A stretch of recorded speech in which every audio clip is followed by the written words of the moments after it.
అందుకే వీళ్ళకి డెమోక్రసీ వద్దు. ఏం చేస్తారంటే మనం అర్థం చేసుకోవాల్సింది, ఈ వైషమ్య సుడిలో ఈ వైవిధ్యతను తీసుకోసం వాళ్ళు ప్రజాస్వామ్యం వద్దళ్ళకి. మీరు ప్రజలు రాజకీయం చేయకూడదు, వాళ్ళు చేయాలి. దానికి ఒక నరేటివ్ బిల్డ్ చేస్తారు. వాళ్ళు ఏం చేస్తారంటే, ప్రజాస్వామ్యం అంటే మీరందరూ కూర్చొని మా నియోజకవర్గంలో మనల్ని ప్రతినిధించేవాడని మనం కలిసి మాట్లాడుకుని అనుకుంటాం కదా, అది వద్దు. వాళ్ళు మీకు అజెండా ఇస్తారు.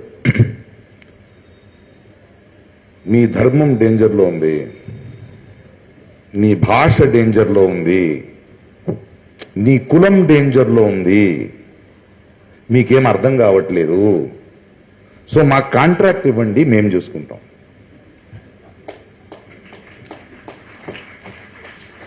ఎంత సింపుల్ టెక్నిక్ కావాలి అంటే కాంట్రాక్ట్.